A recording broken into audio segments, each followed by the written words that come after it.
So if you're getting back pain and pain is running down the outside part of your leg where you're getting that lateral knee pain and even into that calf, then you're gonna wanna listen to this next video. Hi, my name is Stephanie. I am the owner of Empower Physical Therapy, and we help clients avoid surgery, injections, and medications while helping people get their life back. We help put the pieces of the puzzle together to figure out what's going on, what's truly giving you is the cause of your symptoms. We always say where the side of the pain is often not where the source of the problem is coming from. So when you have someone that is coming in with back pain, we're doing a lot of different types of assessment. So we're going to kind of take you through this kind of case study of a person because they may be very similar to what your presentations look like. There's a lot of different types of sources that can create pain that goes into the leg, as well as people having back pain. And so this particular client came in and we went and looked at her back, went and assessed her back, and started with doing just some back mobilizations, which did help with some of the leg pain, showed her how to kind of do this. But this next phase really is truly where her symptoms were coming from. It was actually coming from her hip. And we have a lot of times when, even talking with this client and we start, asking a lot of questions, and we're on the second or third visit and we're trying to figure out like where everything's coming from. And as we're talking to this client, she's like, you know what? Everything started from my hip. That's when it got, that's where it all started. And we're like, interesting, because that's literally where, we think the source of everything started for you. Like the hip is actually creating the back, and we've got to fix the hip. Now, when her symptoms, if we go and we look at, we always say mobility is the first phase that we really look at. And then we go into stability. Well, her mobility, there was some mobility issues there. We got those resolved within the first couple of visits, but she was still getting these symptoms, and her progress really had plateaued from the second treatment. As we're going into the third treatment, we're trying to figure out why is that happening. Well, as we looked at it, we asked her, okay, I want to see how your body responds to just balance. And literally, as she was standing there, I could tell on that right side, the foot was rotated out. And I'm like, interesting. Do you always rotate your foot out? She goes, no, I don't think so.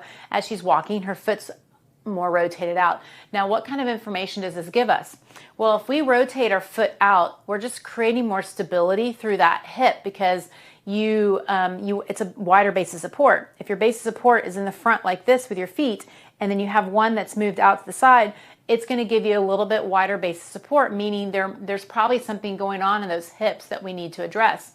Also, when your foot's turned to the outside and you're using it, you're going to be using the muscles more on the outside of that hip when you're walking. And so we asked her to balance, and she literally on the left side, she balanced and she looked straight up and down. This is, a normal thing, very functional. But on this side, when she balanced, she literally like shifted her body all the way over to the side like this. So she can't get her hip extensors to help hold her up. She's literally using all the muscles on the outside of the hip. And I'm like, well, this all makes sense, because guess what? The outside of the hip refers pain down to that lateral knee into that top part of that calf. All of her pain in her foot went away when we worked on her back, but she was still getting symptoms down the leg, and it just wasn't adding up with the back. So as we were assessing her and diving deeper, these are some of the things that we found. So the big thing, we went and tested her strength. She had no hip strength. I mean, literally like trying to, when we raised her leg up to push it down, she barely even can raise her leg up, where the other side was like no big deal. And this is a problem, because if she's balancing and looking like this, what happens is in her everyday activities, she's using the outside of that muscle. It also goes into what she was telling us, that she got worse when she started exercising and going to Pilates. And I'm like, yeah, that's because you were using the wrong muscles, and now you're adding weight to it, and it's just flaring everything up. So it all made sense. So what do we do about this when someone has issues and like this, and we want to get the hips to start firing? The hardest part is getting those muscles where they actually can feel those muscles to fire, because what will end up happening is they'll use their hamstring. Their hamstring is here, and it comes in, attaches into the basically your sit bone right here. So it'll take over from us even trying to get those hip extensors to fire. Or she'll just use the lateral part of the leg because she's automatically wanting to fire that part of the leg. Now, we had to release a lot of tightness through here, but as we explained to her, that tightness is there because of the way you're recruiting your muscles. We've got to fix that piece of it. Otherwise, you're just going to continue to have tightness in this area. But at least we can show her some ways to get some relief to that using a tennis ball to kind of roll up against the wall. She can use a tennis ball and roll up against the wall to kind of hit that outer part of that leg. But in order to fix it, we've got to fix how she recruits her muscles. So this usually is very difficult for most people. So I'm going to start with the easiest exercise that you possibly can do. This one usually will work. It's almost the starting place of where we have to go. And you're not going to feel it. If you're having issues in this area, you're just not going to feel it like it's a big muscle. You're just going to be like, I feel it, but it's like barely there. Very normal until you learn how to recruit those muscles, and then that feeling will get bigger, and then we can kind of progress some of those exercises. So the exercise that we're going to show you on how to get those hip muscles to fire is you're going to lie on your back and your legs are going to be up, and we're going to basically do an isometric exercise. Now I can just barely, don't have to use my glutes. I can almost use my back to lift up, use my hamstrings, and not even get those glutes firing. So you really have to focus in on the glutes. So I want you to squeeze the glutes together and lift up so that you can really get those glutes are going to be the emphasis of this activity. And I would say hold it for like 3-4 seconds so that you can really feel it. So again, squeeze both glutes, lift up.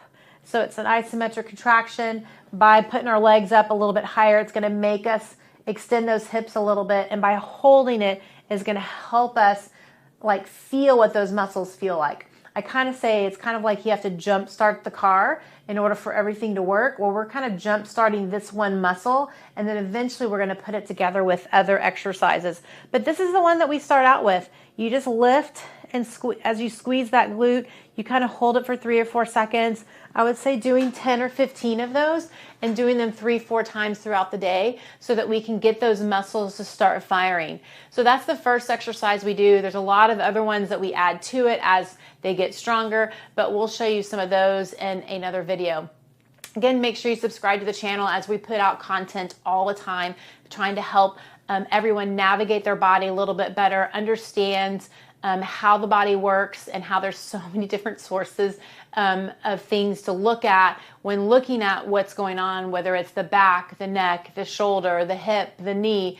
We always say where the side of the pain is often not where the source of the problem's coming from. And you really have to get to a place that understands how to look at the whole body and how to put all those pieces of those puzzles together. So we'll see you next time.